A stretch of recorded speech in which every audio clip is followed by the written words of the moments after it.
दोस्तों, आज हम CDP सेकंड पेपर के लिए यानी 6 से 8 तक के जितने भी 2011 से 2024 तक के प्रश्न पूछे गए हैं, आज हम उन्हीं सभी प्रश्नों पर चर्चा करेंगे। जो लोग हमसे पहले से जुड़े हुए हैं वो ये बात अच्छे से जानते हैं कि हम फालतू की बातों में समय बर्बाद नहीं करते हैं। तो चलिए चर्चा शुरू करते हैं। चिंतन अनिवार्य रूप से एक है। पहला है संज्ञानात्मक गतिविधि है, मनोगतिक प्रक्रिया है, मनोवैज्ञानिक परिघटना है या भावात्मक व्यवहार है। दोस्तों, इसका सही जवाब है ऑप्शन पहला, चिंतन होता है संज्ञानात्मक गतिविधि। अगला प्रश्न है, एक बाल केंद्रित कक्षा में बच्चे सामान्यतः सीखते हैं। पहला है व्यक्तिक यानी अकेला, सामूहिक दोनों रूप में, मुख्य रूप से शिक्षक से, व्यक्तिक रूप से या समूह में। दोस्तों, पहला ऑप्शन सही है। ये बात आप अच्छे से जानते हैं कि बच्चा अकेला भी सीखता है और समूह में। अगला प्रश्न है, पियाजे के अधिगम के संज्ञानात्मक सिद्धांत के अनुसार वह प्रक्रिया जिसके द्वारा संज्ञानात्मक संरचना को संशोधित किया जाता है कहलाती है। पहला है प्रत्यक्षण, समायोजन, समावेशन, स्कीमा। दोस्तों, इसका सही जवाब है ऑप्शन बी, स्कीमा। दोस्तों, आपको इस तरह के प्रश्न तो याद करने ही होंगे। पेडागोजी को कैसे हल करना है हम आपको बहुत ही आसान तरीके से बता देंगे। एक शिक्षिका अपने शिक्षार्थियों की सदैव इस रूप में सहायता करती है कि वे एक विषय क्षेत्र से प्राप्त ज्ञान को दूसरे विषय क्षेत्र के ज्ञान के साथ जोड़ सकें। इससे को बढ़ावा मिलता है। पहला है पुनर्बलन को, ज्ञान के सहसंबंध और अंतरण को, व्यक्तिक भिन्नताओं को, शिक्षार्थी स्वायत्तता को। दोस्तों, जब बात ज्ञान की हो रही है तो उनके ज्ञान के सहसंबंध और अंतरण में बढ़ावा मिलता है। अगला प्रश्न है, सृजनात्मक मुख्य रूप से किससे संबंधित है। पहला है मॉडलिंग से, अनुकरण से, अभिसारी चिंतन से, अपसारी चिंतन से। दोस्तों, सृजनात्मकता संबंधित है अपसारी चिंतन से। अपसारी चिंतन होता है किसी भी प्रश्न को हल करने के बहुत सारे तरीके। अगला प्रश्न है, एक विद्यार्थी मेडिकल कॉलेज में दाखिला लेने के लिए कठिन परिश्रम करता है ताकि वह प्रवेश परीक्षा में उत्तीर्ण हो सके। वह विद्यार्थी किस रूप से अभिप्रेरित है। पहला है व्यक्तिक रूप से, अनुभाविक रूप से, आंतरिक रूप से या बाह्य रूप से। दोस्तों, वो केवल बाह्य रूप से प्रेरित है क्योंकि उसे केवल दाखिले के लिए परिश्रम करना है, और अगर वो अपने खुद की संतुष्टि के लिए करता तो आंतरिक रूप से होता। अगला प्रश्न है, व्यवहार का करना पक्ष में आता है। पहला है सीखने के गतिक क्षेत्र के, सीखने के मनोवैज्ञानिक क्षेत्र के, सीखने के संज्ञानात्मक क्षेत्र के, सीखने के भावात्मक क्षेत्र के। दोस्तों, इसका सही जवाब है ऑप्शन पहला, सीखने के गतिक क्षेत्र के समपक्ष में आता है। अगला प्रश्न है, विज्ञान एवं कला प्रदर्शनियाँ, संगीत एवं नृत्य प्रस्तुतियाँ तथा विद्यालय पत्रिका निकालना किसके लिए है।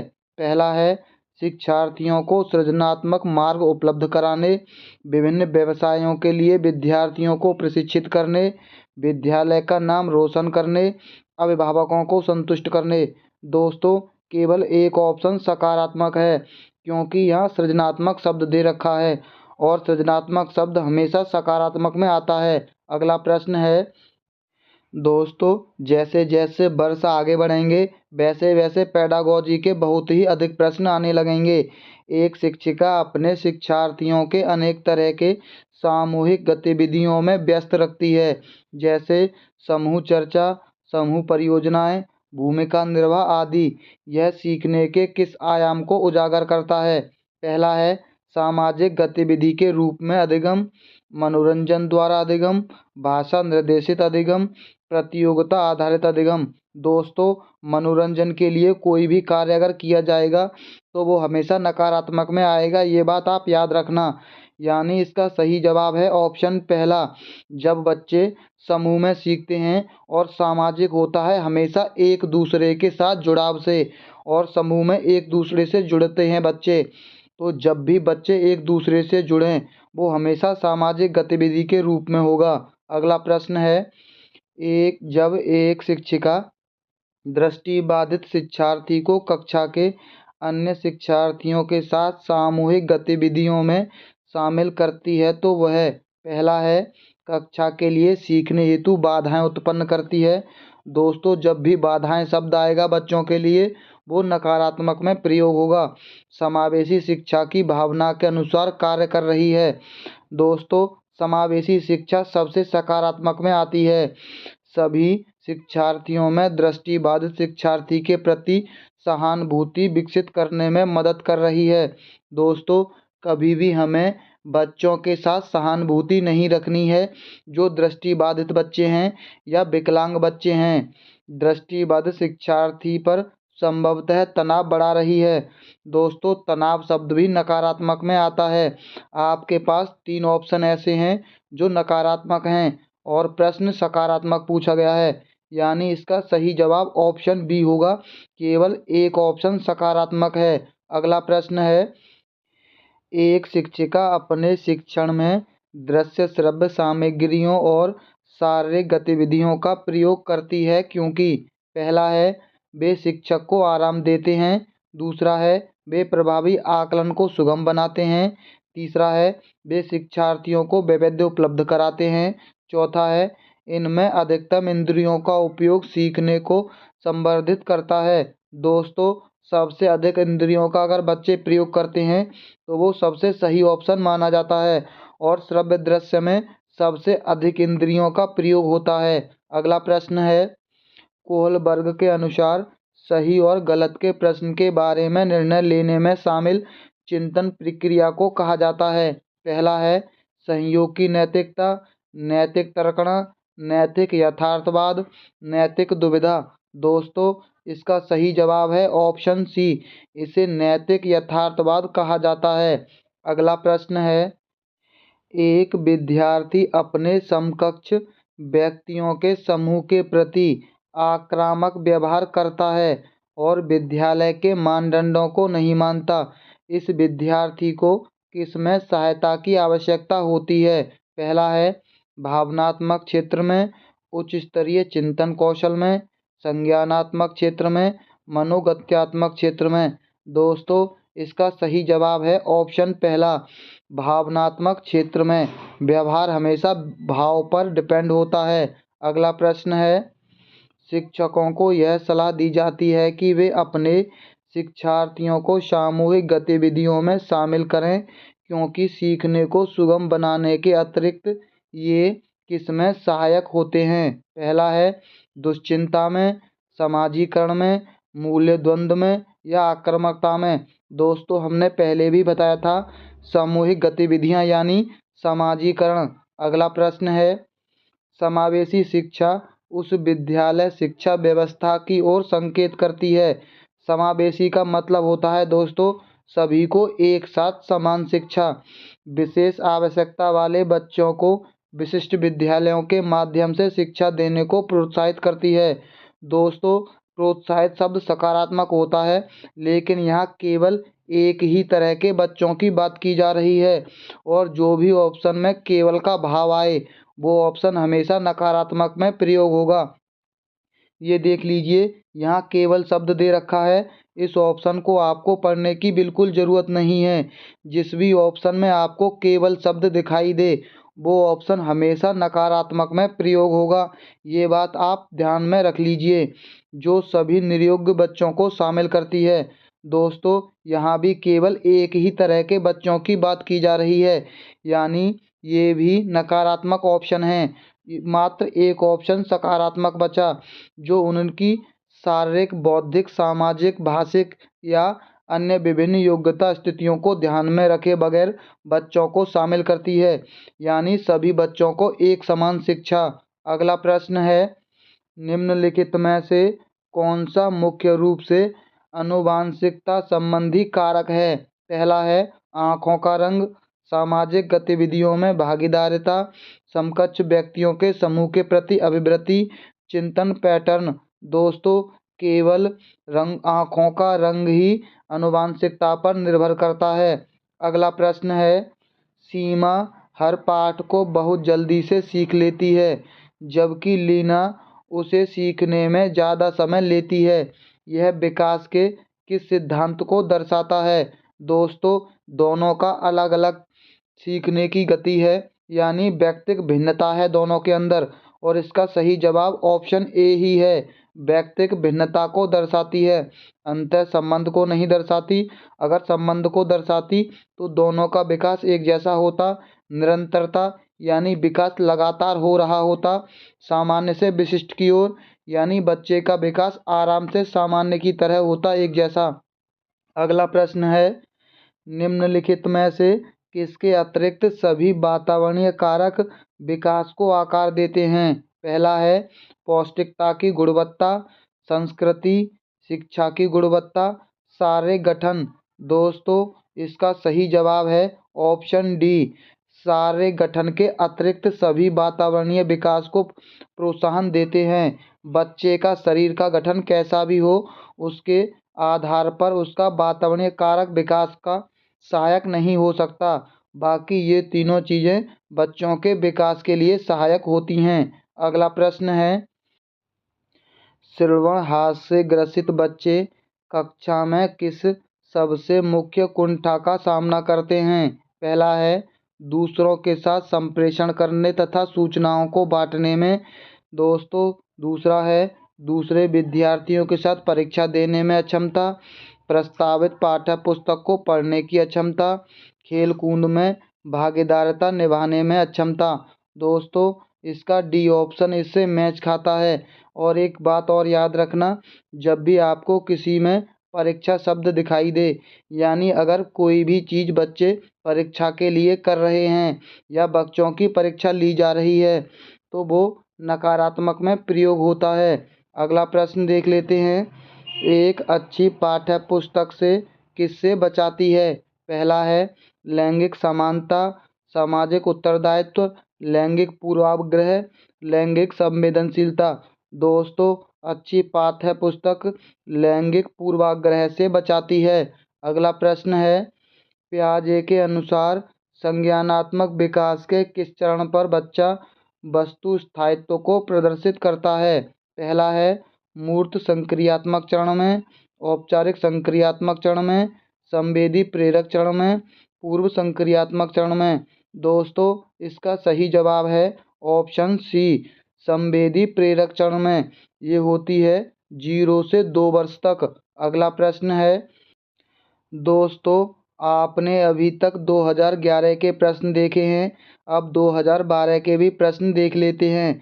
लेकिन एक बात जान लीजिए, जैसे जैसे पेडागॉजी बढ़ेगी वैसे वैसे हम आपको पेपर को हल करने के तरीके साथ ही साथ बताते चलेंगे। जब बच्चा फेल होता है तो उसका तात्पर्य है, दोस्तों, ये प्रश्न कई बार पूछा गया है, बच्चे ने उत्तरों को सही तरीके से याद नहीं किया। दोस्तों, याद शब्द हमेशा नकारात्मक में प्रयोग होता है। बच्चे को प्राइवेट ट्यूशन लेनी चाहिए थी, बच्चों को ट्यूशन लेना भी नकारात्मक होता है। व्यवस्था फेल हुई है, बच्चा पढ़ाई के लिए योग्य नहीं है। दोस्तों, यहाँ एक बात समझ लीजिए, आप बच्चा अगर कुछ भी नहीं कर पाता है, फिर भी बच्चे को किसी भी चीज़ के लिए दोषी नहीं ठहराना है, बच्चा कुछ भी कर पाए या ना कर पाए। इसका सही जवाब ऑप्शन सी है, व्यवस्था फेल हुई है। अगला प्रश्न है, शिक्षण से अधिगम पर बल देने वाला परिवर्तन हो सकता है। पहला है बाल केंद्रित शिक्षा पद्धति अपनाकर, रटने को प्रोत्साहित करके। दोस्तों, हमने आपको बताया था रटना और याद करना, ये दोनों शब्द हमेशा नकारात्मक में आएंगे और परीक्षा शब्द भी। अग्र शिक्षण की तकनीकी अपनाकर। दोस्तों, यहाँ भी परीक्षा दे रखा है, ये भी नकारात्मक हो गया। यहाँ केवल 2 ऑप्शन सकारात्मक हैं। दोस्तों, ऑप्शन ए बाल केंद्रित शिक्षा सबसे सकारात्मक ऑप्शन माना जाएगा पूरे सीटेट में। अगला प्रश्न है, बीजों का अंकुरण संकल्पना के शिक्षण की सबसे प्रभावशाली पद्धति है। पहला है विद्यार्थियों द्वारा पौधे के बीज बोना और उसके अनुकरण के चरणों का अवलोकन करना। दूसरा है श्यामपट्ट पर चित्र बनाना और वर्णन करना। दोस्तों, वर्णन और व्याख्या, ये दोनों शब्द नकारात्मक होते हैं। बीज की वृद्धि के चित्र दिखाना, विस्तृत व्याख्या करना। दोस्तों, व्याख्या और वर्णन ये दोनों शब्द नकारात्मक में प्रयोग होते हैं। इसका सही जवाब है ऑप्शन पहला, बच्चों को उनका अवलोकन करना सबसे अच्छा होगा। अगला प्रश्न है समावेशी शिक्षा। दोस्तों देखा, ये प्रश्न लगातार रिपीट हुआ है समावेशी शिक्षा का। पहला है कक्षा में विविधता का उत्सव मनाती है, दाखिले संबंधी कठोर प्रक्रियाओं को बढ़ावा देती है। दोस्तों, जब भी कठोर शब्द आएगा ये भी नकारात्मक में प्रयोग होगा। दोस्तों, जो भी शब्द हम आपको बताते चल रहे हैं आप केवल उन शब्दों को ध्यान रखना। जैसे ही ये पूरी वीडियो ख़त्म होगी आपको खुद से महसूस हो जाएगा कि इन शब्दों का कितना बड़ा महत्व होता है पेपर को हल करने में। तथ्यों की शिक्षा से संबंधित है, हाशिए पर स्थित वर्गों के शिक्षकों को सम्मिलित करने से संबंधित है। दोस्तों, समावेशी यानी सभी को एक समान और एक साथ शिक्षा, विविधता यानी एक से अधिक का उत्सव मनाती है। अगला प्रश्न है किस प्रकार के प्रश्नों को वस्तुनिष्ठ प्रश्नों की श्रेणी में रखा जाता है। दोस्तों, ये तो हलवा प्रश्न है, आप लोग सभी बड़ी आसानी से जानते होंगे। लघु उत्तरीय प्रश्न, मुक्त उत्तर वाला प्रश्न, सत्य असत्य, निबंधात्मक प्रश्न। दोस्तों, वस्तुनिष्ठ का मतलब होता है जिसका केवल एक ही सही जवाब हो, और ऐसा होता है केवल सत्य या असत्य वाले प्रश्नों में। मुक्त उत्तर वाले प्रश्न होते हैं जिनके एक से अधिक उत्तर हों। अगला प्रश्न है निम्नलिखित में से कौन सी प्रगतिशील शिक्षा की विशेषता है। दोस्तों, ये सकारात्मक प्रश्न है और सबसे पहले ही केवल दे रखा है, आप इस ऑप्शन को पढ़ने की ज़रूरत नहीं है। देखिए यहाँ भी परीक्षा शब्द दे रखा है, ये भी नकारात्मक है। दोस्तों, यहाँ आपको अंक शब्द दिखाई दे रहा होगा, अंकों के लिए भी किया गया कार्य नकारात्मक होता है। और यहाँ भी परीक्षा शब्द दे रखा है। दोस्तों, ये देखिए हमारी ट्रिक से ये प्रश्न कितनी आसानी से हल हो गया। हमें प्रश्न का जवाब ना पता हो तो भी इन्हीं चीज़ों से कितनी आसानी से प्रश्न हल हो जाते हैं। आपको ये धीरे धीरे जैसे जैसे प्रश्न आगे पढ़ेंगे पता चलता चलेगा। चलिए चलते हैं अगले प्रश्न पर। एक शिक्षक प्रश्न पत्र बनाने के बाद यह जांच करता है कि क्या प्रश्न परीक्षण के विशिष्ट उद्देश्यों की परीक्षा ले रहे हैं। वह मुख्य रूप से प्रश्न पत्र के किसके बारे में चिंतित है। संपूर्ण विषय वस्तु को शामिल करने, प्रश्नों के प्रकार के, विश्वसनीयता के, वैधता के। दोस्तों, इसका सही जवाब है ऑप्शन पहला, संपूर्ण विषय वस्तु को शामिल करने के बारे में चिंतित है। अगला प्रश्न है विवेचनात्मक शिक्षा शास्त्र का यह दृढ़ विश्वास है कि। दोस्तों, ये सकारात्मक प्रश्न है, शिक्षार्थियों को स्वतंत्र रूप से तर्कणा नहीं करनी चाहिए। दोस्तों, शिक्षार्थियों को पूर्ण रूप से स्वतंत्रता होनी चाहिए, ये नकारात्मक ऑप्शन हो गया। बच्चे स्कूल के बाहर क्या सीखते हैं, यह अप्रासंगिक है। दोस्तों, ये भी नकारात्मक हो गया, क्योंकि बच्चों के बाहर का जीवन स्कूल से जोड़ना ही सीटेट का सबसे बड़ा और सबसे सकारात्मक ऑप्शन होता है। शिक्षार्थियों के अनुभव और प्रत्यक्ष महत्वपूर्ण होते हैं। दोस्तों, ये देख लीजिए उनके अनुभव यानी बाहर का जीवन, और जो भी ऑप्शन बच्चों के बाहर के जीवन को पढ़ाई से जोड़ता हुआ नजर आए, बाकी का कोई भी ऑप्शन कितना भी सकारात्मक हो, आप केवल उसी ऑप्शन को सबसे सही मान लीजिए अगर प्रश्न सकारात्मक है, जो ऑप्शन बच्चों के बाहर के जीवन को पढ़ाई से जोड़ता हुआ नजर आ रहा हो। अगला प्रश्न है विद्यालय आधारित आकलन मुख्य रूप से किस सिद्धांत पर आधारित होता है।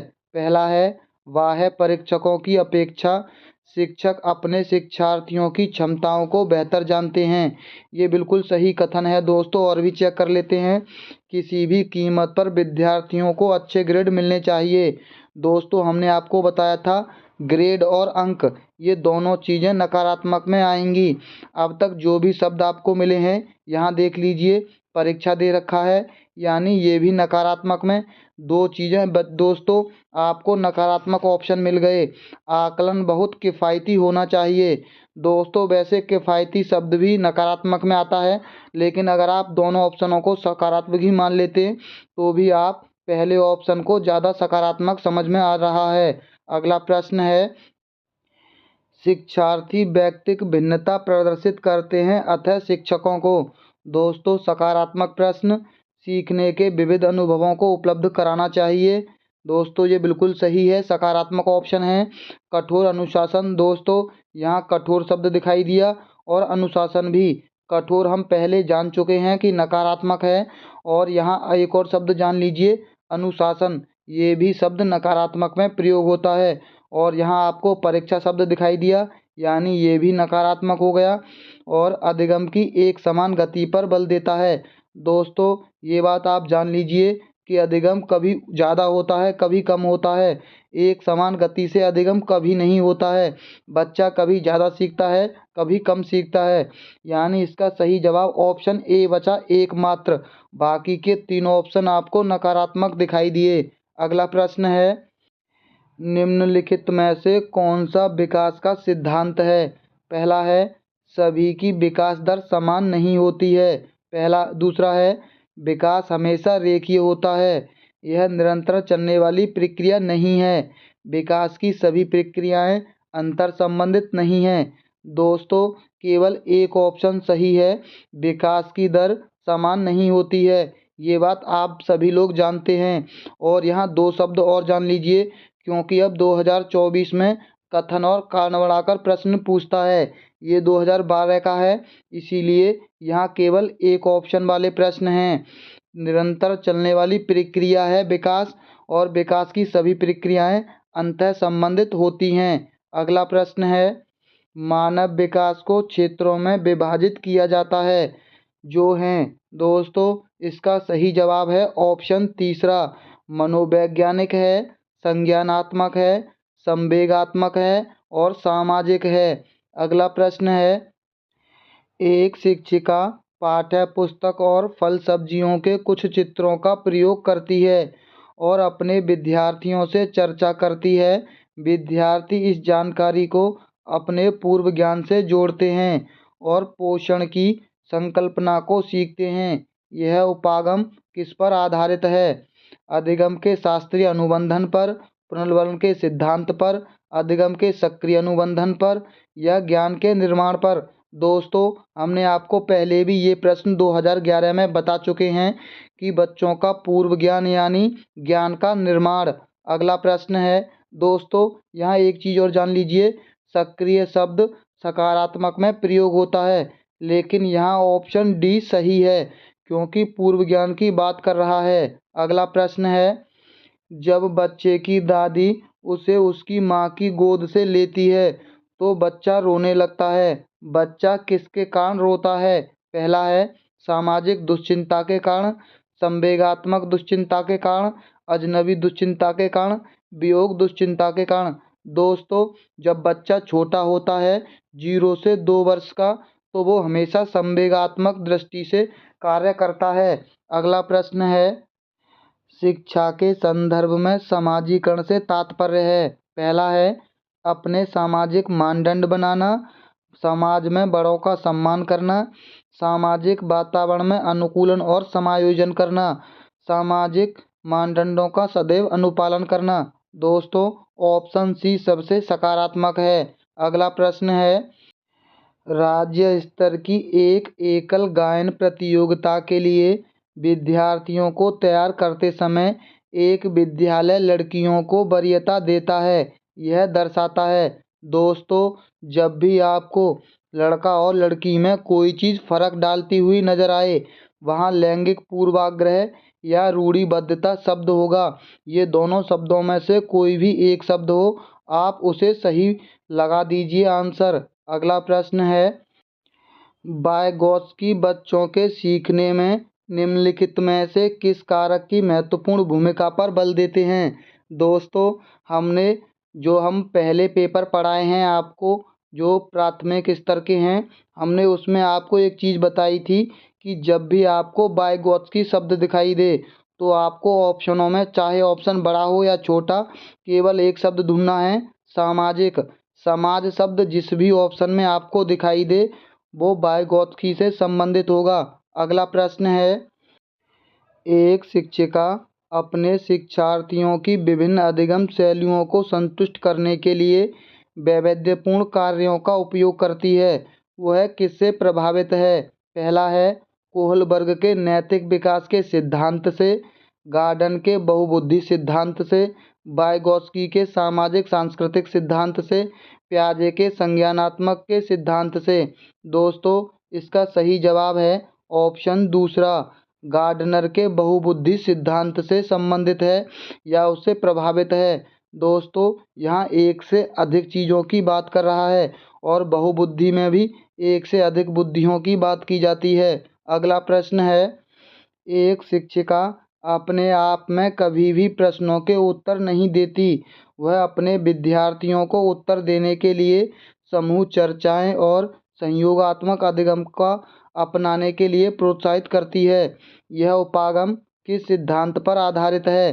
पहला है अनुदेशनात्मक सामग्री के उचित संगठन, अच्छा उदाहरण प्रस्तुत करना और भूमिका प्रतिरूप बनाना, सीखने की तत्परता, सक्रिय भागीदारिता। दोस्तों इसका सही जवाब है ऑप्शन डी, सक्रिय भागीदारिता। दोस्तों हमने बताया था कि सक्रिय शब्द सकारात्मक में प्रयोग होता है। अगला प्रश्न है, निम्नलिखित में से कौन सा शिक्षक से संबंधित अधिगम को प्रभावित करने वाला कारक है? पहला है बैठने की उचित व्यवस्था, शिक्षण अधिगम संसाधनों की उपलब्धता, विषय वस्तु या अधिगम अनुभवों की प्रकृति, विषय वस्तु में प्रवीणता। दोस्तों इसका सही जवाब है ऑप्शन डी, क्योंकि ये शिक्षक के बारे में है इसीलिए विषय वस्तु में प्रवीणता। अगला प्रश्न है, कोहलबर्ग के अनुसार शिक्षक बच्चों में नैतिक मूल्यों का विकास कर रहा है। पहला है धार्मिक शिक्षा को महत्व देकर, व्यवहार के स्पष्ट नियम बनाकर, नैतिक मुद्दों पर आधारित चर्चाओं में उन्हें शामिल करके, कैसे व्यवहार किया जाना चाहिए इस पर कठोर निर्देश देकर।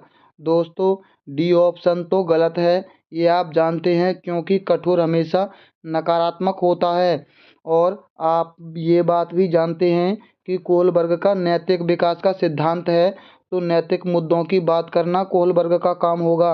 ऑप्शन सी सही है इसका जवाब। अगला प्रश्न है, छोटे शिक्षार्थियों को कक्ष में समवयस्कों के साथ अंतःक्रिया करने के लिए प्रोत्साहित करना चाहिए जिससे पहला है वे एक दूसरे से प्रश्नों के उत्तर सीख सकें, दूसरा है पाठ्यक्रम को बहुत जल्दी पूरा किया जा सके।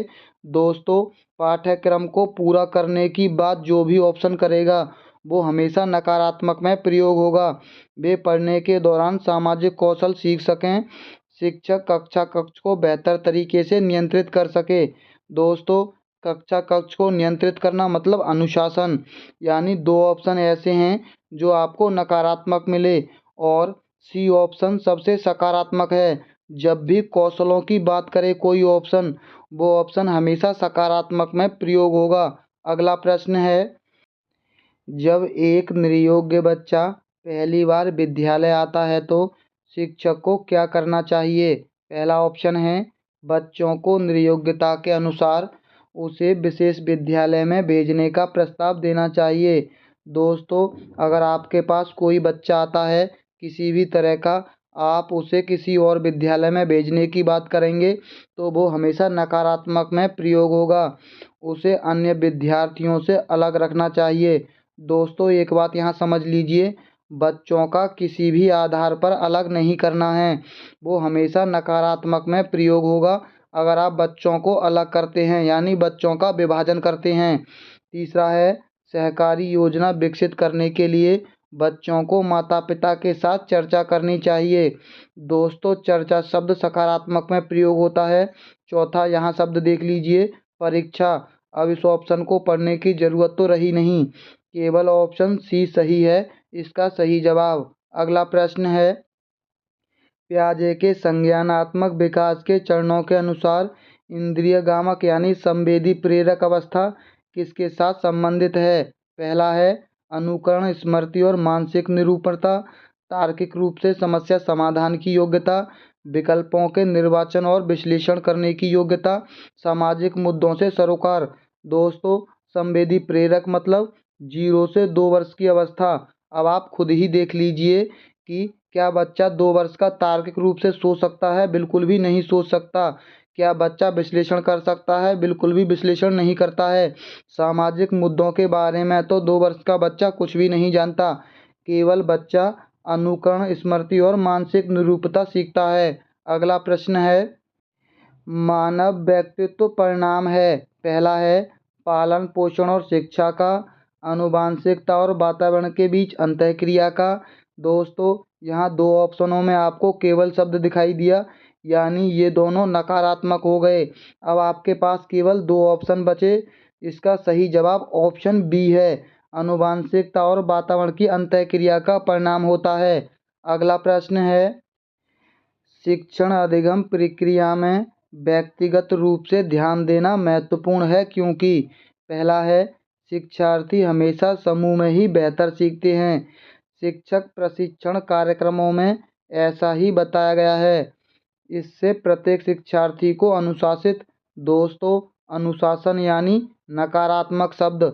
यहाँ एक शब्द और दे रखा है, अवसर, लेकिन अवसर शब्द अनुशासन के साथ प्रयोग हुआ है तो ये नकारात्मक में होगा। अगर ये अकेला शब्द होता तो ये सकारात्मक में होता। बच्चों की विकास दर भिन्न होती है और वे भिन्न भिन्न तरीकों से सीख सकते हैं। दोस्तों, ये ऑप्शन सबसे सही है, विकास दर भिन्न होती है। अगला प्रश्न है, निम्नलिखित में से कौन सी समस्या समाधान की वैज्ञानिक पद्धति का पहला चरण है? पहला है प्रकल्पना का परीक्षण करना, समस्या के प्रति जागरूकता, प्रासंगिक जानकारी को एकत्रित करना, प्राकल्पना का निर्माण करना। दोस्तों, इसका सही जवाब है ऑप्शन तीसरा, प्रासंगिक जानकारी को एकत्रित करना। ये पहला चरण है। अगला प्रश्न है, निम्नलिखित में से कौन सा सीखने का क्षेत्र है? पहला है अनुभवात्मक, भावात्मक, आध्यात्मिक, व्यावसायिक। दोस्तों, केवल बी ऑप्शन सही है इसका सही जवाब। अगला प्रश्न है, एक बच्चा कार्य करते हुए ऊबने लगता है तो यह इस बात का संकेत है कि। पहला है संभवतः कार्य यांत्रिक रूप से बार बार हो रहा है। दूसरा है बच्चा बुद्धिमान नहीं है। दोस्तों, हमने आपको पहले भी बताया था, किसी भी गलती के लिए आपको बच्चे को जिम्मेदार नहीं ठहराना है। बच्चे में सीखने की योग्यता नहीं है। दोस्तों, ये ऑप्शन भी बच्चों को गलत ठहरा रहा है, यानी 2 ऑप्शन नकारात्मक हो गए और चौथे ऑप्शन में भी अनुशासित शब्द है, यानी नकारात्मक। देखा, कितनी आसानी से हमारी ट्रिक से इस प्रश्न का जवाब मिल गया। अगला प्रश्न है, प्रायः शिक्षार्थियों की त्रुटियां किसकी ओर संकेत करती हैं? पहला है वे कैसे सीखते हैं, यांत्रिक अभ्यास की आवश्यकता है, सीखने की अनुपस्थिति, शिक्षार्थियों के सामाजिक आर्थिक स्तर। दोस्तों, इसका सही जवाब है ऑप्शन बी, यांत्रिक अभ्यास की आवश्यकता की ओर संकेत करती हैं। दोस्तों, जिन लोगों ने अभी तक वीडियो को लाइक नहीं किया है वो वीडियो को लाइक और चैनल को सब्सक्राइब जरूर कर लेना, क्योंकि अब तो आपको पता चल गया होगा कि हम फालतू की बातों में आपका समय बर्बाद नहीं करते हैं। और एक बात, केवल इस वीडियो को हमारी को उसी और एक बात दोस्तों, केवल इस वीडियो को उसी दोस्त को शेयर करना जिसे आप चाहते हैं कि मेरे केवल इसी दोस्त का सीटेट पास हो। बाकी के फालतू लोगों को शेयर करने की ज़रूरत नहीं है। तो चलिए चलते हैं अगले वर्ष की प्रैक्टिस पर। शिक्षण का विकासात्मक परिप्रेक्ष्य शिक्षकों से यह मांग करता है कि वे। पहला है, दोस्तों, यहाँ आपको 2 शब्द दिखाई दिए, यानी पता चल गया होगा कि ये नकारात्मक ऑप्शन है क्योंकि प्रश्न सकारात्मक है, यानी ये ऑप्शन इसका सही जवाब नहीं होगा। विकासात्मक कारकों के ज्ञान के अनुसार अनुदेशन युक्तियों का अनुकूलन करके विभिन्न विकासात्मक अवस्था वाले बच्चों के साथ समान रूप से व्यवहार करके इस प्रकार का अधिगम उपलब्ध कराए जिसका परिणाम केवल। दोस्तों, यहाँ आपको केवल शब्द दिखाई दिया, यानी अगर आपको इसका सही जवाब ना भी पता होता तो आपको ये बात पता है कि ये दोनों ऑप्शन नकारात्मक हैं। अब हमें केवल इन दोनों में से सही जवाब लगाना है। इस तरह से प्रश्न को हल करते हैं तो आपके प्रश्न के गलत होने के चांस सबसे कम हो जाते हैं, और ऐसे ही तरीके हम आपको आखिरी तक बताएंगे, और उन सभी तरीकों को मिलाकर 100% आपका सीटेट पास होगा, इस बात की गारंटी हम लेते हैं। इसका सही जवाब है ऑप्शन दूसरा, विकासात्मक कारकों के ज्ञान के अनुसार अनुदेशन युक्तियों का अनुकूलन करके। अगला प्रश्न है, शिक्षार्थी तब तक नहीं सीख सकते जब तक, पहला है, उन्हें शिक्षा के सामाजिक उद्देश्यों की आवश्यकताओं के अनुरूप ना पढ़ाया जाए। दूसरा है, उन्हें यह पता ना हो कि जो तथ्य उन्हें पढ़ाया गया है निकट भविष्य में उनका परीक्षण किया जाएगा। दोस्तों, परीक्षा मतलब नकारात्मक, वे सीखने के लिए तैयार न हों, दैनिक आधार पर घर में उनके माता पिता विद्यालय में उनके सीखने के बारे में नहीं पूछेंगे। दोस्तों, ये ज़रूरी नहीं है, ये बात आप भी आसानी से जानते होंगे, और ये ऑप्शन नकारात्मक मिल गया। अब केवल आपके पास दो ऑप्शन हैं जो सही लगा सकते हो आप, लेकिन इसका सही जवाब ऑप्शन सी है, वे सीखने के लिए तैयार ना हों। दोस्तों, हम केवल वो तरीका बताते हैं, माना कि आपको बिल्कुल भी कुछ भी पेपर में नहीं पता, तब आपको पेपर में कैसे हल करना है, हम केवल उन तरीकों पर चर्चा करते हैं। अगला प्रश्न है, सामाजिक अधिगम का सिद्धांत निम्नलिखित में से किस घटक पर बल देता है? पहला है प्रकृति, पोषण, अनुकूलन, पाठ संशोधन। दोस्तों, इसका सही जवाब है ऑप्शन बी, पोषण पर बल देता है। अगला प्रश्न है, मनोसामाजिक सिद्धांत निम्नलिखित में से किस पर बल देता है? दोस्तों, यहाँ सामाजिक अधिगम का सिद्धांत था, यहाँ मनोसामाजिक सिद्धांत है। इसका सही जवाब है ऑप्शन सी, उद्योग बनाम हीन अवस्था पर ये बल देता है। अगला प्रश्न है, यह तथ्य है कि बच्चों को सांस्कृतिक रूप से प्रासंगिक ज्ञान की आवश्यकता होती है, निम्नलिखित में से किस व्यक्ति से संबंधित है? पहला है Charles Darwin, BF. Skinner, Yuri लेव वाइगोत्स्की। दोस्तों, इसका सही जवाब है ऑप्शन डी, ये वाइगोत्स्की से संबंधित हैं, सामाजिक और सांस्कृतिक। अगला प्रश्न है, आप एक शिक्षिका शिक्षक के रूप में रैगिंग और धमकाने के सख्त विरोधी हैं तथा इस संदर्भ में विद्यालय में पोस्टर लगवाते हैं तथा समिति बनवाते हैं। आपसे जुड़ने वाले किशोर जो इस विचार से दृढ़ विश्वासी हैं, निम्नलिखित में से किस स्तर पर होंगे? पहला है पारंपरिक स्तर, पूर्व पारंपरिक स्तर, उत्तर पारंपरिक स्तर, सामाजिक व्यवस्था बनाए रखने वाला स्तर। दोस्तों, इसका सही जवाब है ऑप्शन सी, उत्तर पारंपरिक स्तर पर होंगे। अगला प्रश्न है, प्रगतिशील शिक्षा निम्नलिखित में से किस कथन से संबंधित है? पहला है शिक्षक सूचना और प्राधिकार के प्रवर्तक होते हैं। दूसरा है ज्ञान प्रत्यक्ष अनुभव और संयोग से उत्पन्न होता है। तीसरा है अधिक तथ्यों के एकीकरण और कौशल में प्रवीणता के साथ सीधी मार्ग पर चलता है। दोस्तों, एकीकरण मतलब केवल, यानी ये नकारात्मक हो गया। परीक्षा मानदंड, दोस्तों परीक्षा शब्द यानी नकारात्मक, ये दोनों ऑप्शन नकारात्मक हो गए, यानी आपके पास केवल दो ऑप्शन बचे। इसका सही जवाब है ऑप्शन बी, ज्ञान प्रत्यक्ष अनुभव और संयोग से उत्पन्न होता है।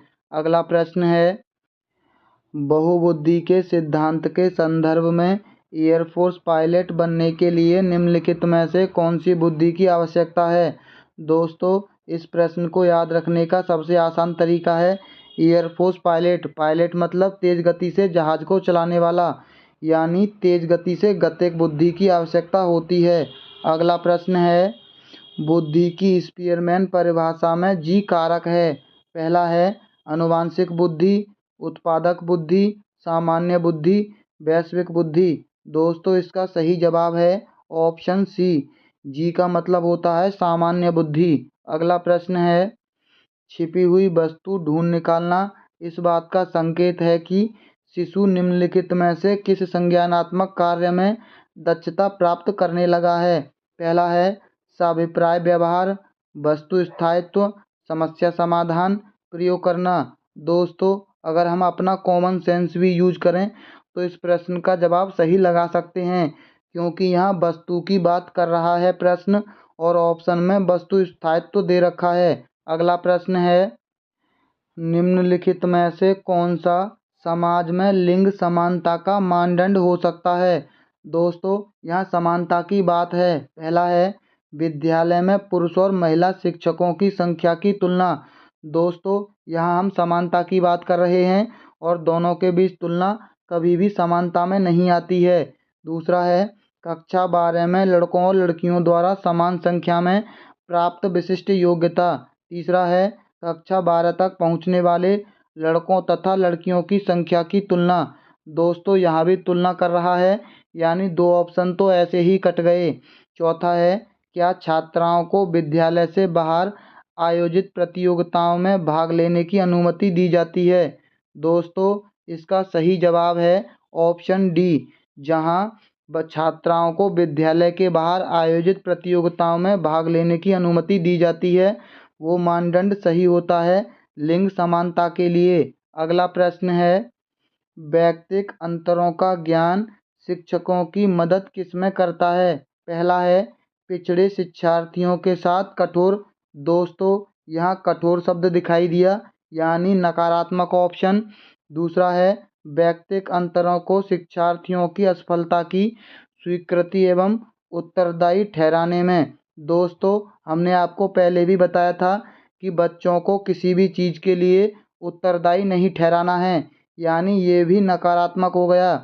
सभी शिक्षार्थियों को समान रूप से लाभ पहुंचाने के लिए अपनी प्रस्तुत शैली को एक रूप बनाने में। दोस्तों, ये ऑप्शन कहीं तक सकारात्मक हो सकता है। चौथा है सभी शिक्षार्थियों की व्यक्तिगत आवश्यकताओं का आकलन करके और उनके अनुरूप उन्हें पढ़ाने में। दोस्तों, ऑप्शन डी सबसे सकारात्मक है। अगला प्रश्न है, सीखने के लिए आकलन क्या होता है। पहला है अभिप्रेरणा को बढ़ावा देता है, अलग करने और रैंक देने के प्रयोजन के लिए किया जाता है। दोस्तों, हमने आपको पहले भी बताया था, अलग करना मतलब नकारात्मक, ग्रेड मतलब नकारात्मक, विशिष्ट योग होता है और अपने आप में की गई आकलन गतिविधि है। दोस्तों, इसमें दो ऑप्शन सकारात्मक हैं। इसका सही जवाब है ऑप्शन पहला, अभिप्रेरणा को बढ़ावा देता है। अगला प्रश्न है, विद्यालय आधारित आकलन। पहला है परिणामों की अपेक्षा परीक्षा। दोस्तों, परीक्षा शब्द यानी नकारात्मक। दूसरा है क्या आकलित किया जाए, इस पर शिक्षार्थी को कम नियंत्रित प्रदान करना। दोस्तों, मान लीजिए आपको ये सकारात्मक या नकारात्मक नहीं पता, तो अगला ऑप्शन पढ़ लेते हैं, रचनात्मक प्रतिपुष्टि उपलब्ध कराते हुए सीखने में संवर्धन करता है। चौथा है परीक्षा। दोस्तों, यहाँ भी परीक्षा शब्द यानी ये भी नकारात्मक। दो ऑप्शन आपके पास नकारात्मक हैं और एक ऑप्शन की पता नहीं है कि ये नकारात्मक है या सकारात्मक, और एक ऑप्शन आपको सकारात्मक दिखाई दे रहा है, यानी इसका सही जवाब ऑप्शन सी है, रचनात्मक प्रतिपुष्टि उपलब्ध कराते हुए सीखने में संवर्धन करता है। दोस्तों, रचनात्मक चीज़ें हमेशा सकारात्मक मानी जाती हैं दूसरे की अपेक्षा। अगला प्रश्न है, कक्षा में शिक्षार्थियों से कहा गया है कि वे अपने समाज के लिए क्या कर सकते हैं। इसे दर्शाने के लिए एक नोटबुक में अपने कार्य की विविध शिल्पाकृतियों को संयोजित करें। यह किस प्रकार की गतिविधि है। दोस्तों, जब भी अगर ऑप्शन में आपको पोर्टफोलियो आकलन दिखाई दे और प्रश्न सकारात्मक यानी आकलन के बारे में हो, तो उसका सही जवाब आप आंखें बंद करके वही ऑप्शन लगा दीजिए जिसमें पोर्टफोलियो हो। पोर्टफोलियो आकलन का सबसे बेस्ट तरीका माना जाता है। अगला प्रश्न है, शिक्षार्थियों को सबसे कम प्रतिबंधित विद्यालय वातावरण में रखने के माध्यम से विद्यालय। पहला है लड़कियों और लाभान्वित वर्गों के लिए शैक्षिक अवसरों को समान करता है। दोस्तों, अवसर शब्द यानी सकारात्मक, वंचित वर्ग के बच्चों के जीवन को सामान्य करता है। जो इन बच्चों के समुदायों और अभिभावकों के साथ विद्यालय के संबंधों को बढ़ा रहा है। दोस्तों ये भी सकारात्मक लग रहा है। विज्ञान मेला और प्रश्नोत्तरी जैसी गतिविधियों में लाभान्वित वर्ग के बच्चों को भागीदार बनाना। दोस्तों ये भी सकारात्मक लग रहा है। दूसरे बच्चों को संवेदनशील बनाता है कि वे अलाभान्वित बच्चों को दबाएं नहीं, उन्हें नीचा ना दिखाएं। दोस्तों ये सारे ऑप्शन आपको सकारात्मक लग रहे होंगे। आपको एक दो प्रश्न ऐसे लग सकते हैं, आप ऐसे प्रश्नों पर ज़्यादा ध्यान नहीं देना है।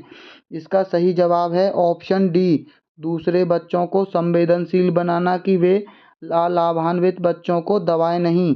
अगला प्रश्न है, एकाग्रता समय के साथ मेल बैठाने के लिए एक दत्त कार्य को पूरा करने के लिए आवंटित समय को घटाना और चरणबद्ध तरीके से इस एकाग्रता समय को बढ़ाना निम्नलिखित में से किस प्रकार के विकार से निपटने के लिए सर्वाधिक उपयुक्त है?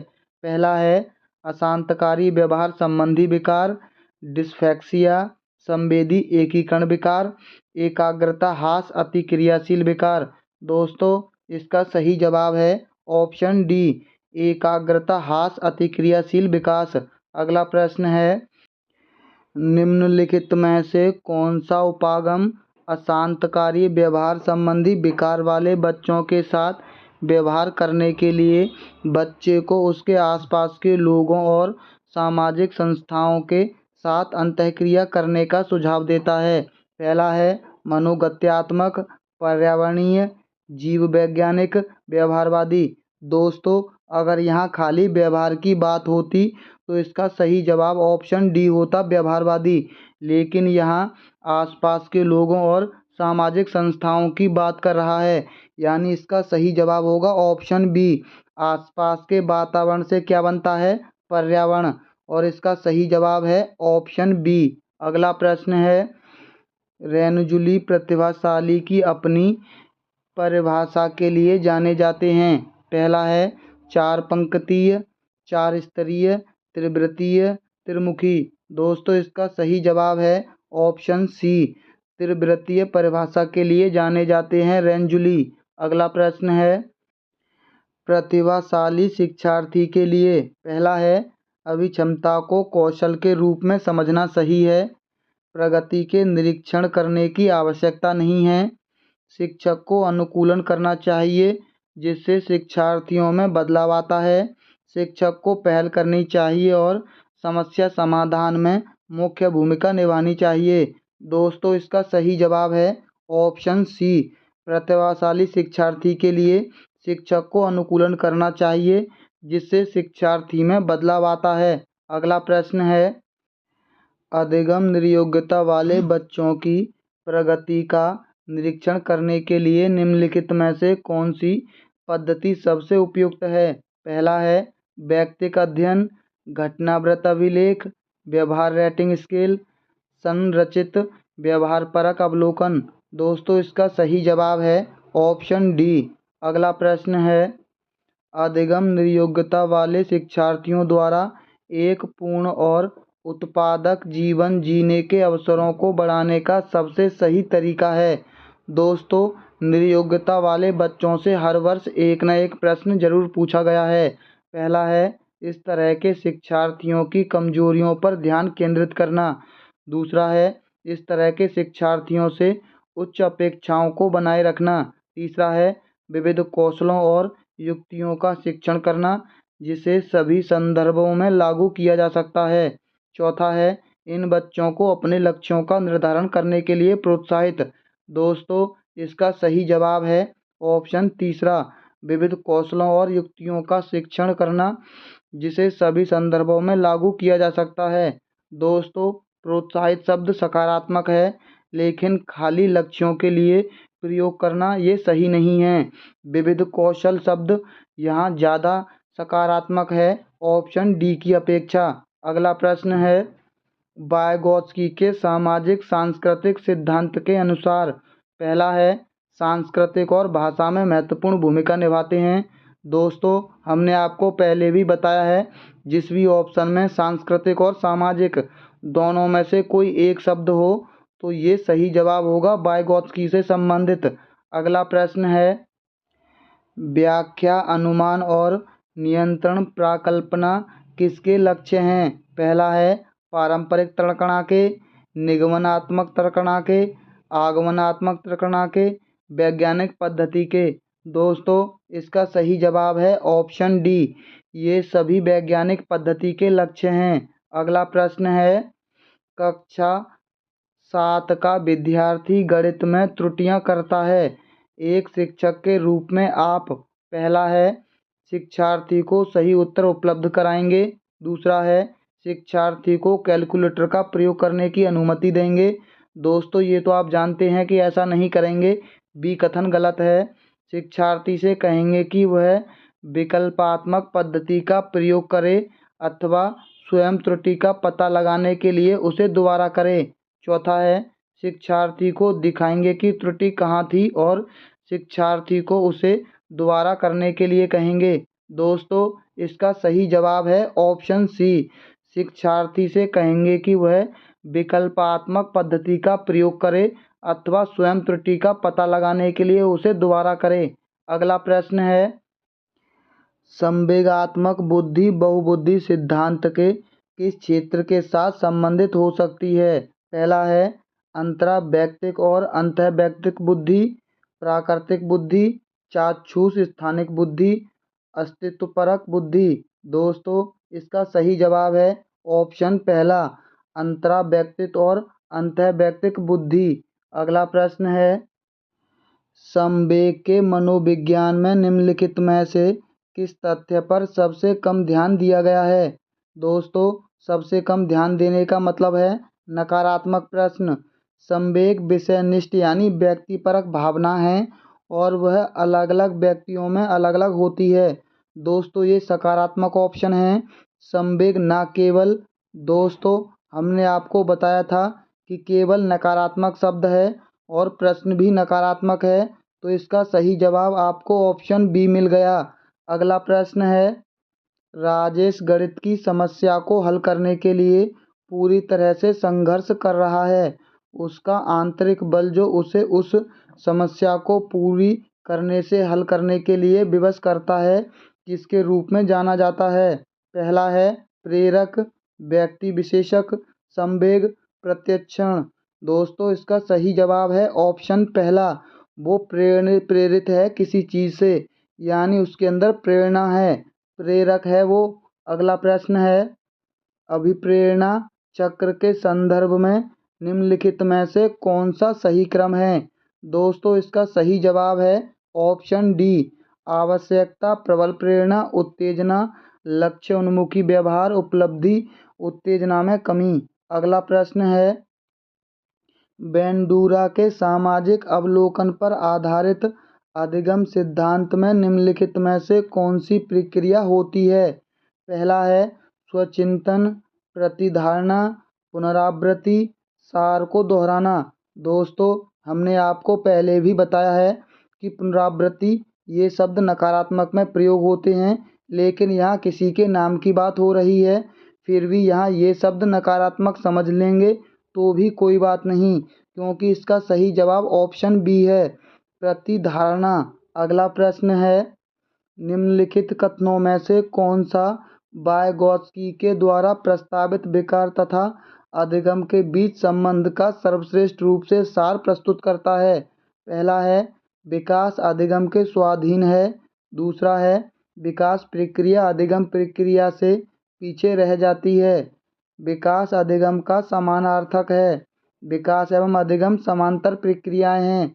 दोस्तों ये आप अच्छे से जानते हैं कि विकास प्रक्रिया और अधिगम प्रक्रिया से पीछे रह जाती है, क्योंकि विकास रुक जाता है, अधिगम प्रक्रिया जीवन पर्यंत चलती है।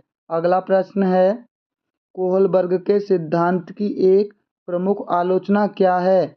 दोस्तों एक बात जान लीजिए, कोहलबर्ग की आलोचना की थी उनकी एक शिष्या थी कैरीन गिलिगन, यानी उनकी ही एक छात्रा थी गिलिगन। उन्होंने उनकी आलोचना की थी कि कोहलबर्ग ने पुरुष एवं महिलाओं के नैतिक तार्किकता में सांस्कृतिक भिन्नताओं को महत्व नहीं दिया, यानी नारीवादी दृष्टिकोण से उन्होंने आलोचना की थी, कैरल गिलिगन ने। अगला प्रश्न है, एक शिक्षार्थी केंद्रित कक्ष में अध्यापिका करेगी। पहला है, अधिगम को सुगम बनाने के लिए बच्चों को एक दूसरे के साथ अंकों के लिए किया गया कार्य यानी नकारात्मक। वह अपने विद्यार्थियों के जिस प्रकार की अपेक्षा करती है उसे प्रदर्शित करने तथा तब बच्चों को वैसा करने के लिए दिशा निर्देश देकर। तो तीसरा है, इस प्रकार की पद्धति को नियोजित करना जिसमें शिक्षार्थी अपने स्वयं के अधिगम के लिए पहल करने में प्रोत्साहित हों। दोस्तों, प्रोत्साहित मतलब सकारात्मक शब्द, यहाँ भी प्रोत्साहित है लेकिन अंक के साथ, इसीलिए ये नकारात्मक है। मुख्य तथ्यों की व्याख्या। दोस्तों, व्याख्या शब्द यानी यहाँ व्याख्या करने की बात हो रही है, इसीलिए ये शब्द भी नकारात्मक हो गया। आपके पास केवल 2 ऑप्शन हैं जिसमें से आप सही जवाब लगा सकते हैं। इसका सही जवाब है ऑप्शन सी, क्योंकि सी शब्द में है प्रोत्साहित। अगला प्रश्न है, गार्डनर के बहुबुद्धि सिद्धांत के अनुसार वह कारक जो व्यक्ति के आत्मबोध हेतु सर्वाधिक योगदान देगा वह हो सकता है। दोस्तों, इसका सही जवाब है ऑप्शन डी, अंतःवैयक्तिक। अगला प्रश्न है, वायगोत्स्की तथा पियाजे के परिप्रेक्ष्यों में एक प्रमुख भिन्नता है। पहला है, व्यवहारवादी सिद्धांतों की उनकी आलोचना, बच्चों को एक पालन पोषण का परिवेश उपलब्ध कराने की भूमिका, भाषा और चिंतन के बारे में उनके दृष्टिकोण, ज्ञान के सक्रिय निर्माताओं के रूप में बच्चों की संकल्पना। दोस्तों, इसका सही जवाब है ऑप्शन सी, भाषा और चिंतन के बारे में उनके दृष्टिकोण, ये उनके अंदर एक भिन्नता है। अगला प्रश्न है, इस पर अत्यधिक वाद विवाद होता है कि क्या लड़कों एवं लड़कियों में योग्यताओं का विशिष्ट समूह उनके आनुवंशिक घटकों के कारण होता है। इस संदर्भ में निम्नलिखित में से आप सबसे अधिक किससे सहमत हैं? लड़कियों को सेवा भाव के लिए सामाजिक रूप से तैयार किया जाता है, जबकि लड़कों को रोने जैसा संवेग प्रदर्शित करने के लिए हतोत्साहित किया जाता है। यौवन अवस्था के बाद लड़के और लड़कियां एक साथ नहीं खेल सकते क्योंकि उनकी अभिरुचि पूर्णतः विपरीत होती है। सभी लड़कों के कला विषयों के लिए अंतर्निहित प्रतिभा होती है, जबकि लड़के आक्रामक खेलों में बेहतर प्रदर्शन के लिए आनुवंशिक रूप से तैयार होते हैं। लड़के सेवा भाव वाले नहीं हो सकते क्योंकि वे जन्म से इस प्रकार के होते हैं। दोस्तों, इसका सही जवाब आयोग ने सी माना था। अगला प्रश्न है, एक अध्यापिका यह सुनिश्चित करना चाहती है कि उसके विद्यार्थी आंतरिक रूप से प्रेरित हों। इस संदर्भ में वह क्या करेगी? सभी बच्चों के लिए उपलब्धि के एक समान मानकों को उल्लेखित करना। दोस्तों, उल्लेखित या व्याख्या, इससे कुछ नहीं होगा। अंतिम परिणाम पर ध्यान देने के बजाय व्यक्तिगत रूप से बच्चों की अधिगम की प्रक्रियाओं पर ध्यान देना। दोस्तों, ये सकारात्मक है। वस्तु रूप में पुरस्कार प्रस्तुत करना, पुरस्कार देना वस्तु रूप में नकारात्मक में आता है। इस प्रकार की अधिगम गतिविधियों की योजना बनाना जो अभिसारी चिंतन को प्रोत्साहन देते हैं। दोस्तों, ये भी सकारात्मक है, ये भी सकारात्मक है, लेकिन आंतरिक रूप से अभिप्रेरित करने के लिए उनके व्यक्तिगत रूप से अधिगम प्रक्रिया पर अगर ध्यान देगी, क्योंकि उन्हें पता होगा कि वो अध्यापिका किस तरह से उन बच्चों को प्रेरित कर सकती है, यानी बी जवाब सही है। अगला प्रश्न है, कला परीक्षणों में अच्छा प्रदर्शन करने में एक बच्चे की असफलता हमें इस विश्वास की तरफ ले जाती है कि आकलन वस्तुनिष्ठ है तथा असफलताओं को स्पष्ट रूप से पहचानने के लिए उसका प्रयोग किया जा सकता है। दूसरा है, पाठ्यक्रम, शिक्षण पद्धति तथा आकलन प्रक्रियाओं पर विचार करने की आवश्यकता है। कुछ बच्चों को अनुत्तीर्ण होना ही है, चाहे व्यवस्था उन पर कितना भी अधिक प्रयास करे। दोस्तों, बच्चों पर आरोप थोपना नकारात्मक। बच्चे कुछ निश्चित सक्षमताओं और कमियों के साथ पैदा होते हैं। ये भी ऑप्शन बच्चों को दोषी बता रहा है, यानी 2 ऑप्शन नकारात्मक मिल गए आपको। इसका सही जवाब है ऑप्शन बी, पाठ्यक्रम, शिक्षण पद्धति तथा आकलन प्रक्रियाओं पर विचार करने की आवश्यकता है। अगला प्रश्न है, आपकी कक्षा में कुछ बच्चे हैं जो गलतियां करते हैं। इस परिस्थिति का आपके विश्लेषण के अनुसार कौन सा कथन सर्वाधिक उपयुक्त है? पहला है, बच्चों का बुद्धि स्तर निम्न है। दोस्तों, हमने आपको बताया था कि बच्चों को दोषी नहीं ठहराना है, यानी नकारात्मक। बच्चों की अध्ययन में रुचि नहीं है, ये भी नकारात्मक हो गया। वे अनुशासनहीनता से भी आप नकारात्मक लगा सकते हैं। तीसरा है, बच्चों को अपनी कक्षा में प्रोन्नत नहीं करना चाहिए। दोस्तों, ये भी नकारात्मक में हो गया, क्योंकि आपने बहुत बच्चों को प्रोन्नत पास होते हुए देखा होगा। बच्चे ने अभी तक संकल्पना स्पष्ट प्राप्त नहीं की है तथा आपको अपनी शिक्षण अधिगम पर विचार करने की आवश्यकता है। दोस्तों, इसका सही जवाब ऑप्शन डी है। अगर बच्चा कोई चीज़ नहीं सीख रहा है तो वो बच्चा दोषी नहीं है, आप दोषी हैं। अगला प्रश्न है, एक विद्यार्थी एक प्रकरण में मुख्य भूमिका को रेखांकित करती है, इसका एक दृश्यात्मक प्रस्तुतिकरण बनाती है तथा प्रकरण की समाप्ति पर अपने दिमाग में उत्पन्न होने वाले प्रश्नों को प्रस्तुत करती है। वह पहला है, विचारों के संगठन के द्वारा अपने चिंतन को निर्देशित करने की कोशिश कर रही है। दूसरा है, अनुरक्षण पूर्वाभ्यास की रणनीति का प्रयोग करने की कोशिश कर रही है। प्रक्षेपण अधिगम सुनिश्चित कर रही है। केंद्र बिंदु की विधि का प्रयोग करने की कोशिश कर रही है। दोस्तों, इसका सही जवाब है ऑप्शन बी, विचारों के संगठन के द्वारा अपने चिंतन को निर्देशित करने की कोशिश कर रही है। अगला प्रश्न है, किस प्रकार से एक अध्यापिका बच्चों को बेहतर समस्या समाधानकर्ता बनने में सहायता कर सकती है? पहला है, बच्चों को विविध प्रकार की समस्याओं का समाधान करने के मौके देने तथा उनका हल करते समय सहयोग देना। दोस्तों, ये सकारात्मक है। बच्चों का पाठ्य पुस्तक में समस्याओं का उत्तर देखने के लिए प्रोत्साहित करना। विद्यार्थियों के सामने प्रस्तुत सभी समस्याओं के सही समाधान उपलब्ध कराना। समस्या का समाधान करने के लिए वस्तु रूप में पुरस्कार देना। दोस्तों, ये तो पूरी तरह नकारात्मक हो गया। इसका सही जवाब ऑप्शन ए है, विविध प्रकार की समस्याओं का समाधान करने के मौके देना। अगला प्रश्न है, निम्नलिखित कथनों में से आप किससे सहमत हैं? पहला है, अधिगम पूर्ण रूप से बाह्य उद्दीपन के द्वारा नियंत्रित होता है। दूसरा है, अधिगम तब तक घटित नहीं हो सकता जब तक उसका अंकों के रूप में। दोस्तों, अंकों के रूप में आकलन यानी नकारात्मक। अधिगम केवल तभी होता है।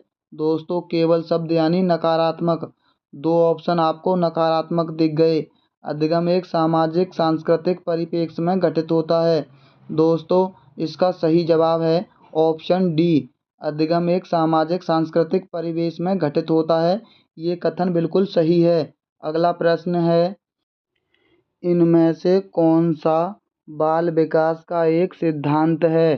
पहला है, विकास परिपक्वन तथा अनुभव के बीच अन्योन्य क्रिया की वजह से घटित होता है। दूसरा है, अनुभव विकास का एकमात्र निर्धारक है। दोस्तों, एकमात्र या ओनली यानी नकारात्मक। विकास प्रबलन तथा दंड के द्वारा सुनिश्चित किया जाता है। दोस्तों, दंड शब्द भी नकारात्मक में आता है। विकास प्रत्येक बच्चे की गति का सही ढंग से अनुमान लगा सकता है। दोस्तों, इसका सही जवाब है ऑप्शन पहला, विकास परिपक्वन अथवा अनुभव के बीच अन्योन्य क्रिया की वजह से घटित होता है। अगला प्रश्न है, प्राकृतिक पालन पोषण वाद विवाद के संदर्भ में निम्नलिखित कथनों में से कौन सा कथन आपको उपयुक्त प्रतीत होता है? पहला ऑप्शन है, एक बच्चा एक खाली स्लेट के समान होता है जिसका चरित्र परिवेश के द्वारा किसी भी आकार में ढाला जा सकता है। दूसरा है, एक बच्चे के व्यवहार का निर्धारण करने में परिवेशीय प्रभावों का बहुत कम महत्व होता है, वह प्राथमिक रूप से आनुवंशिक रूप से ही निर्धारित होता है। दोस्तों, ये बात तो आप पहले से जानते होंगे कि दोनों चीज़ों का महत्व बहुत ज़्यादा होता है, आनुवंशिकता और पर्यावरण का। इसीलिए दूसरा ऑप्शन तो आपको आसानी से पता चल गया कि ये नकारात्मक है। वंशानुक्रम तथा परिवेशीय अभिन्न रूप से एक दूसरे से गुथे हुए हैं और दोनों विकास को प्रभावित करते हैं। दोस्तों कितना सही ऑप्शन है ऑप्शन सी। बच्चे आनुवंशिक रूप से उस तरफ प्रवृत्ति होते हैं जिस तरफ होना चाहिए। इससे कोई फर्क नहीं पड़ता कि वे किस प्रकार के परिवेश में पल रहे हैं। दोस्तों केवल ऑप्शन सी ज़्यादा सही है। अगला प्रश्न है, समाजीकरण एक प्रक्रिया है। पहला है मूल्यों, विश्वासों तथा अपेक्षाओं को अर्जित करने की, घुलने मिलने तथा समायोजन की, एक समाज की संस्कृति की आलोचना करना सीखने की, मित्रों के साथ सामाजिक बनने की। दोस्तों इसका सही जवाब है ऑप्शन ए।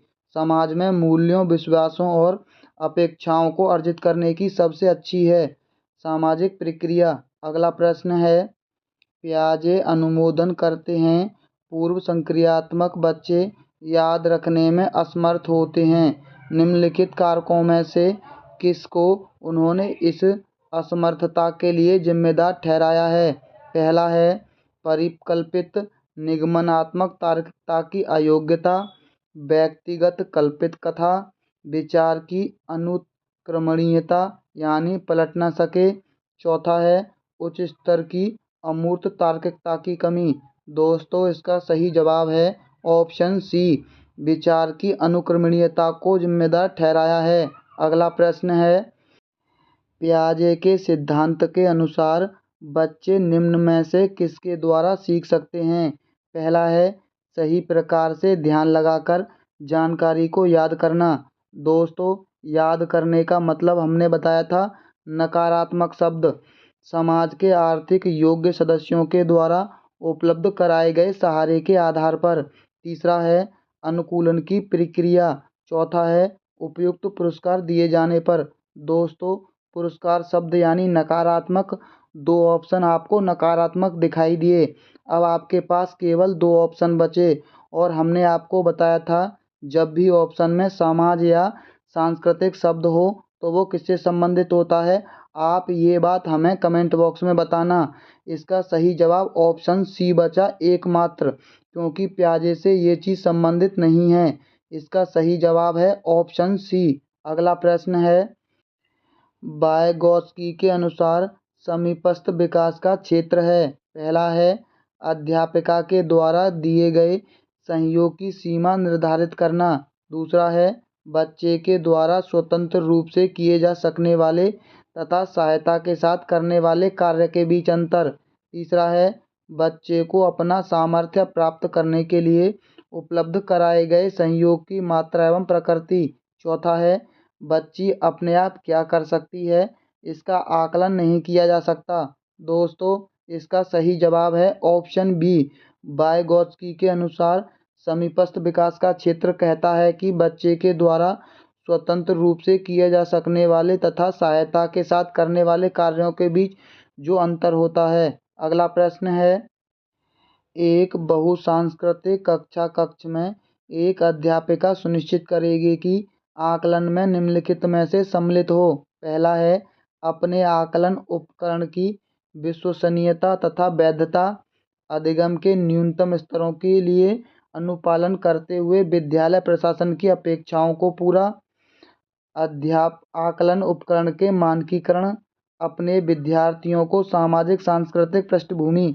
दोस्तों यहाँ जब सांस्कृतिक कक्षा की बात है तो सांस्कृतिक पृष्ठभूमि होना अनिवार्य होगा।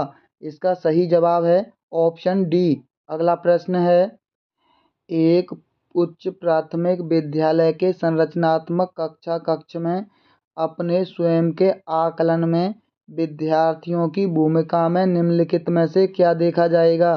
पहला है एक विस्तृत दिशा निर्देश बनाना कि किस प्रकार से विद्यार्थियों की उपलब्धि तथा कक्षा में प्रतिष्ठा को अंकों के साथ। दोस्तों अंकों की बात यानी नकारात्मक, विद्यार्थी अपने आकलन एकमात्र निर्धारक होंगे।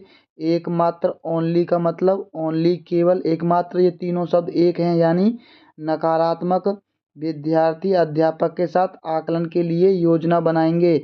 चौथा है अधिगम शिक्षण में आकलन की भूमिका को नकारना। दोस्तों यहाँ आपको केवल एक शब्द सकारात्मक दिखाई दिया यानी एक ऑप्शन आकलन।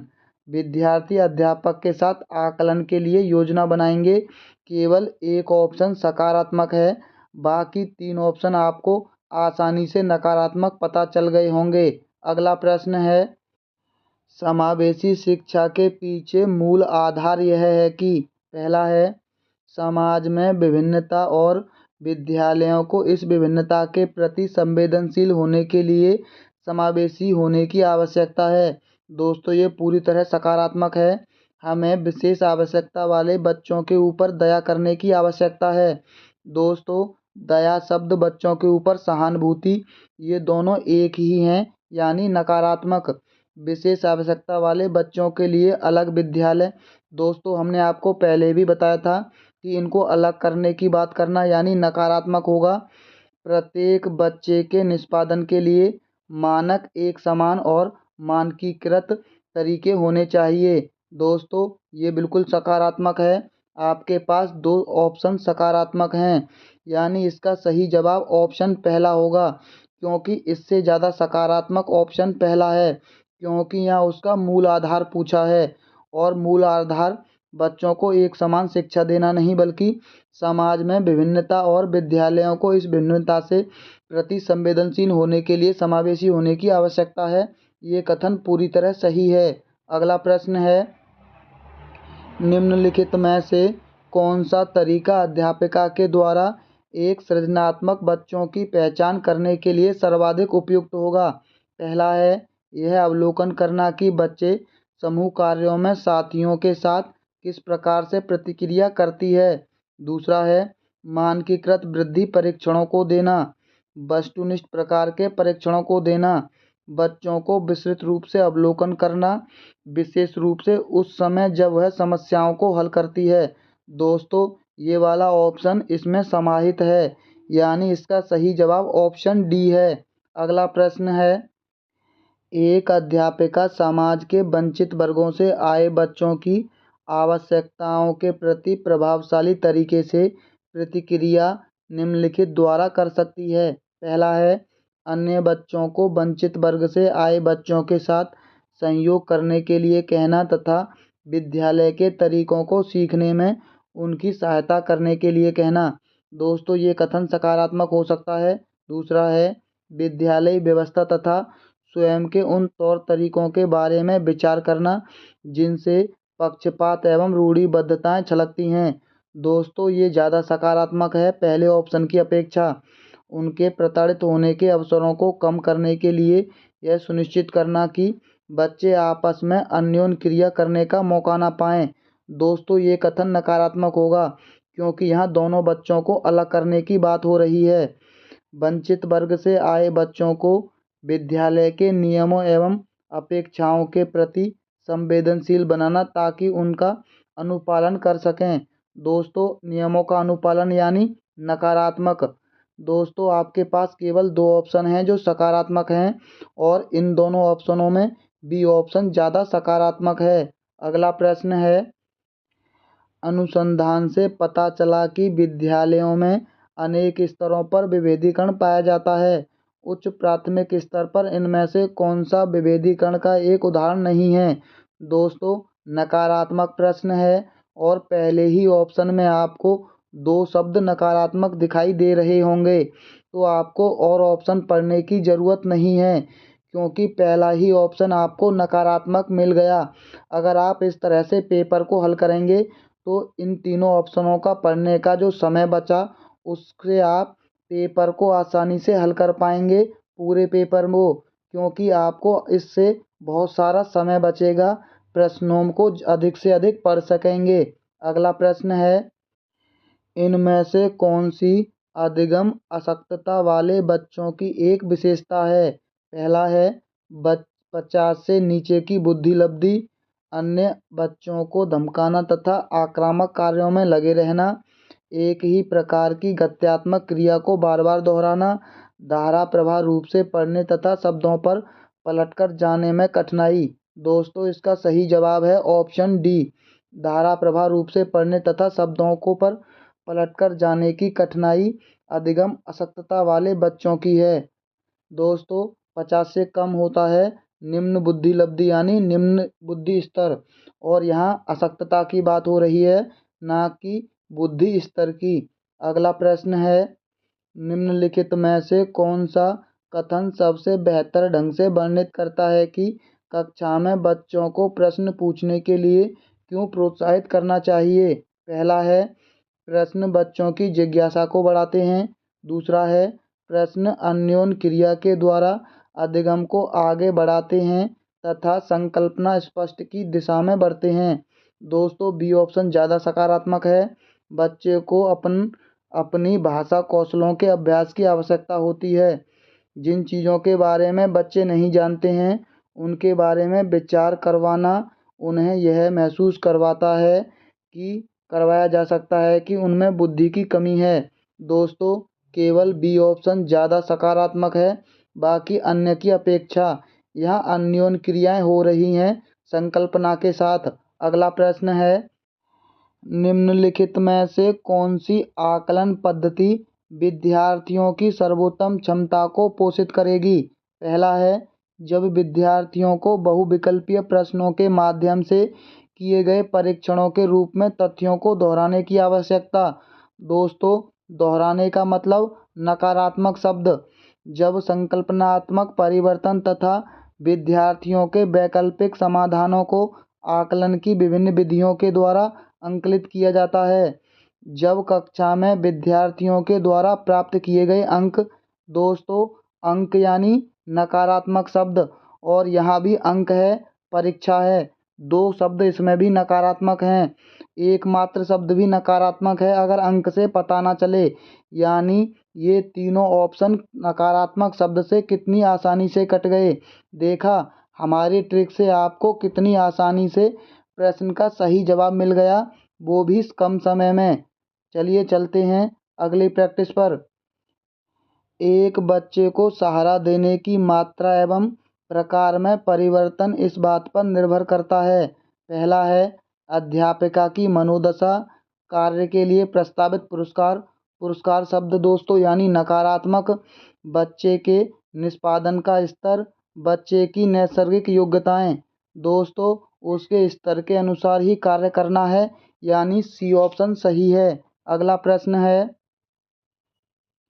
उच्च प्राथमिक विद्यालय की गणित अध्यापिका के रूप में आप विश्वास करती हैं कि? पहला है, विद्यार्थियों की गलतियां उनके चिंतन में अंतर्दृष्टियां उपलब्ध कराती हैं। दोस्तों, ये सकारात्मक ऑप्शन हैं। उच्च प्राथमिक विद्यालय में सभी बच्चों में गणित पढ़ने की योग्यता नहीं होती। दोस्तों, नकारात्मक ऑप्शन, लड़के गणित को बिना अधिक प्रयास के सीख जाएंगे क्योंकि यह उनकी जन्मजात विशेषता है तथा लड़कियों के ऊपर अधिक ध्यान देने की आवश्यकता है। दोस्तों, रूढ़िबद्ध वाला ऑप्शन यानी ये भी नकारात्मक हो गया। विद्यार्थियों को कार्यविधिक ज्ञान को जानने की आवश्यकता होती है, चाहे वह संकल्पनात्मक आधार नहीं समझते हों। दोस्तों, संकल्पनात्मक आधार ना समझें यानी नकारात्मक। केवल एक ऑप्शन ऐसा बचा जो सकारात्मक है, ऑप्शन ए। अगला प्रश्न है, इन कथनों में से आप किससे सहमत हैं? पहला है, एक बच्चा अनुत्तीर्ण होता है क्योंकि सरकार विद्यालयों में पर्याप्त संसाधन उपलब्ध नहीं करा रही है। दोस्तों, किसी और को जिम्मेदार ठहराना मतलब नकारात्मक। एक बच्चे की असफलता के लिए वंशानुक्रम घटकों को प्रत्यक्ष रूप से जिम्मेदार ठहराया जा सकता है। दोस्तों, दूसरों को जिम्मेदार ठहराना नकारात्मक। एक बच्चे की असफलता व्यवस्था तथा बच्चे के प्रति प्रतिक्रिया करने में उसकी असमर्थता का एक प्रतिबिंब है। दोस्तों, व्यवस्था फेल हुई है हमारी, यानी सी ऑप्शन सही है। दोस्तों, हमारा थोड़ा गला खराब है, इसीलिए हम आगे के प्रश्नों की प्रैक्टिस अगले पार्ट में करेंगे। हम ऐसा नहीं करते हैं। जो लोग हमसे पहले से जुड़े हुए हैं वो जानते हैं कि इससे पहले जो भी हमने वीडियो दी है, एक ही वीडियो में 2011 से लेकर के 2024 तक के सभी प्रश्न हैं। आप हमारे चैनल को सब्सक्राइब कर करके उन वीडियो को भी देख सकते हैं। दोस्तों, जिन लोगों ने अभी तक चैनल को सब्सक्राइब और वीडियो को लाइक नहीं किया है वो ये काम ज़रूर कर लें। हम गारंटी लेते हैं आपकी सीटेट पास कराने की। आप बिल्कुल भी टेंशन मत लीजिए, क्योंकि हम और दूसरों की तरह 30-30 प्रश्नों में आपका 1 घंटा बर्बाद नहीं करते हैं। तो चलिए मिलते हैं बहुत जल्द अगली वीडियो में। वीडियो देखने के लिए बहुत बहुत धन्यवाद।